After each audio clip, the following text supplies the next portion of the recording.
전부 내 업체 전부 속이 전문이라.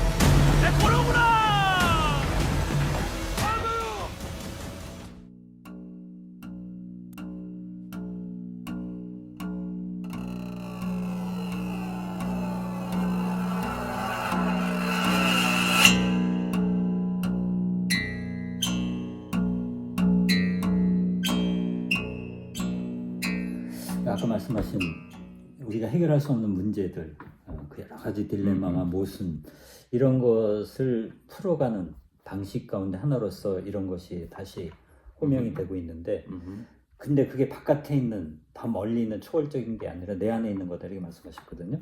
이 영화에서는 그게 어떤 부분에서 이렇게 얼핏 보면 이거는 그냥 몇 자리 잘못 썼으니까 이거 다시 바꾸면 돼 이렇게 이제 피상적으로 해석될 수 있는.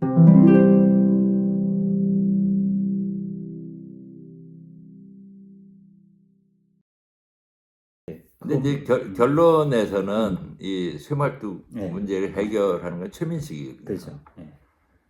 그러니까 다른 사람 이거 그만두자.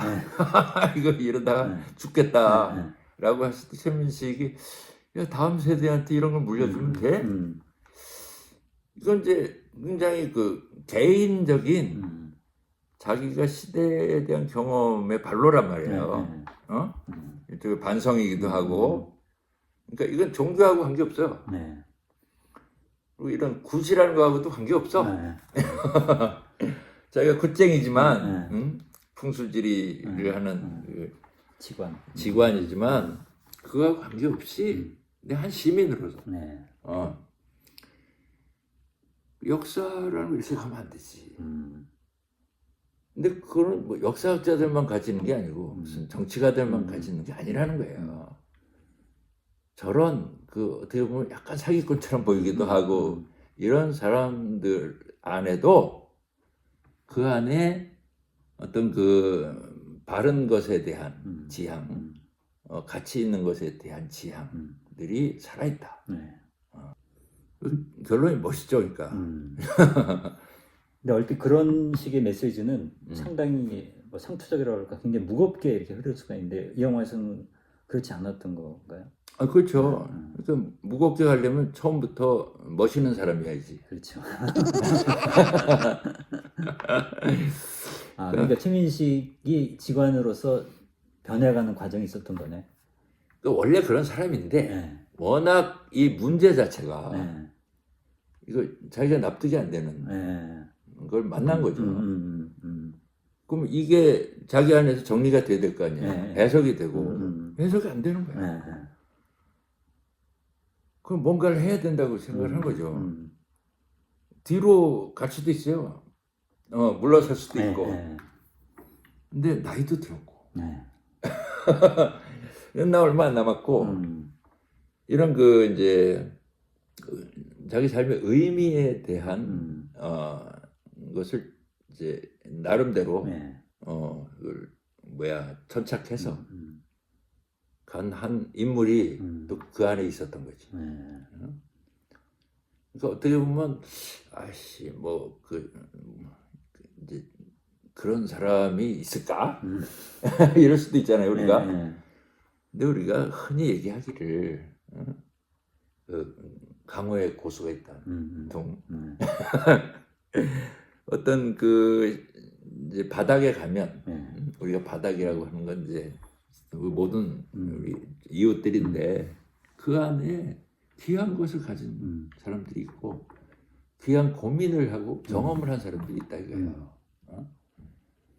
그것이 무슨 위인전이나 이런 데 나오는 경험이 아니라 하더라도 우리가 포착되지 않는 어떤 그런 교과서적인 시각으로는 포착되지 않는 어떤 고민과 경험과 그 해결하려고 막 상처 입고 했던 것들이 있을 거라고. 그 중에 하나라고 볼 수 있지 않겠나. 전부 내 업체 전부 속이 전문이라.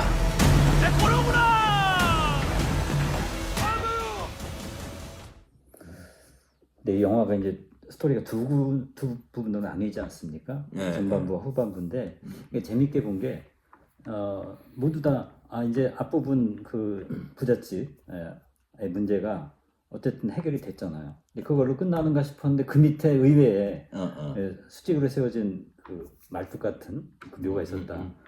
얼핏 생각난 게 기생충에 보면 지하에 갔는데 거기 또 다른 집이 있었잖아요.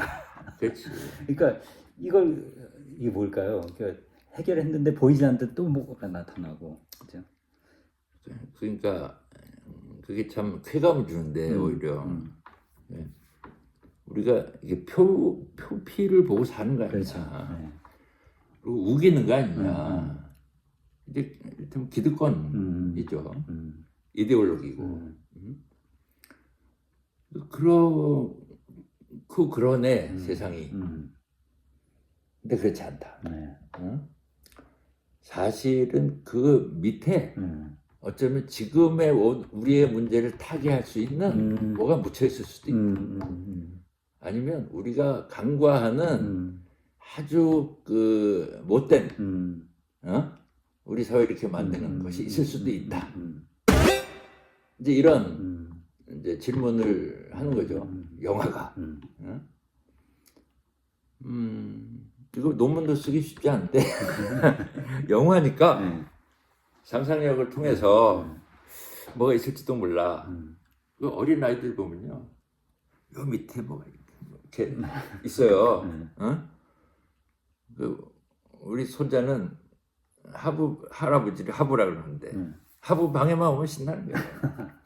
서랍에 뭐 별게 다 있는데 하부가 늘 쓰는 것도 아닌데 깊숙이 뭐가 있어. 그건 다 꺼내놔. 근데 그건 쓸데없는 짓이잖아요. 안 쓰는 물건이고 뭐 그걸 왜 파헤쳐놔. 근데 영화는 그걸 할 수 있지. 놀이니까 상상력이고. 우리가 이제 우리 사회에 문제가 있다. 이게 정치적인 문제든 역사적인 문제든 있으면 이걸 해결하려고 할 때 이게 전문가한테 기대는 경향이 많잖아요. 근데 그 전문가라고 하는 거는 자기 경험에 안에 갇혀 있어요. 근데 예술가는 자기 경험 안에 갇혀 있으면 안 되는 존재야. 이 사람들 일이에요. 그게. 그럼 이 예술가들의 존재를 우리가 그만큼 인정하고 어떤 그 대접을 해야 되는 거고, 더 나아가서 내가 그런 사람이 돼야 돼. 예술가적인 삶을 살아야 이렇게 너무 단순하고 말도 안 되는 이 환경들을 조금이라도 내 방식으로 문도 열고 이렇게 나갈 수 있단 말이죠. 그 영화가 던진 질문이 그런 거네. 당신의 새말뚝은 뭐냐? 그럴 수 있어요. 네. 너도 박혀. 그렇죠. 저 안에. 그러니까 못 봤거나 아니면 봤으면서도 포기하고 있거나 그런 거잖아요. 그렇죠. 그리고 그걸 쉽게 뽑지 못한 거잖아요. 그렇죠. 그거는 굉장한 그 이제 노력과 희생을 감수하고 서야 뭔가 해결이 되는 공력이 들어가야 돼요. 근데 이걸 안전빵으로 우리가 살아가지고는 내 속에 어떤 것을 발견할 수도 없고 그걸 뽑아낼 수도 없는 거죠. 그러면 이게 이런 문제가 되는 거죠. 그러니까 고난이라는 거를 어떻게 우리가 할 거냐. 우리 살다 보면 뭐 아기가 아프기도 하고 갑자기 보정승계 어떻게 되기도 하고 막. 근데 이런 문제에 대해서 내가 어떻게 이제 대응하고 살 거냐. 그러니까 나는 하고 뒤로 자빠질 수도 있는 거고, 아니면 나도 나쁜 짓을 해야지. 뭐 이렇게 갈 수도 있는 거예요. 근데 그 사이의 길은 애써 찾아야 된다고. 그리고 이걸 옛날에는 뭐 선생이나 뭐 선배가 뭐 찾아주고 했지만 이제는 각계 전투예요. 전부. 그러니까 이걸 다른 사람한테 의존할 수가 없어요. 이거 처음 만나는 일이잖아요. 이 파묘에 무당도 그렇죠. 황당한 거잖아요. 이런 관이 어디 있으며 관이 세워져 있고 막. 그럼 그거에 대해서 이제 이 사람들이 그 최민식만이 아니라 사실은 용감하게 대응을 한 거죠. 그렇죠. 근데 각자 이유가 다르지. 각자 이유가 달라도 그게 하나가 돼서 문제를 이제 해결하거든요. 이 사람들의 이제 팀워크도 그렇죠. 참 재밌어요. 그 물론 이제 그 자기가 어떻게 해보려고 했던 병원에 그 누구야 영환시에 있는 그런 놈도 있지만 현대 도굴꾼 같은 놈도 있지만 이렇게 그러니까 자기도 모르게 어떤 문제를 해결하는 각자의 이유로 난 우리 사회에 그런 게 지금은 이제 가능하다고 보고 너무 무슨 그 한 가지 뜻으로 막 해서 뭉쳐서 일을 해결하는 시대는 갔고 그건 막 강요로 해야 되는 거고 군대 같은 거잖아요. 그거는. 근데 그게 아니거든. 돈 좀 벌어볼까 부터 시작해서 내가 무당으로서 해봤는데 이런 건 내가 해낼 수 있을 것 같은데 한번 해보자 뭐 이런 것도 있는 거고 여러 가지. 그리고 옆에 그 이제 북치고 장구치고 하는 친구는 직업의식이 대단한 친구잖아요.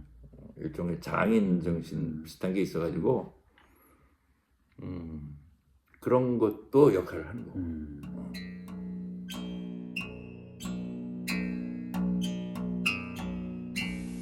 대체 신기라는 게 뭐냐? 3부에서 뵙겠습니다.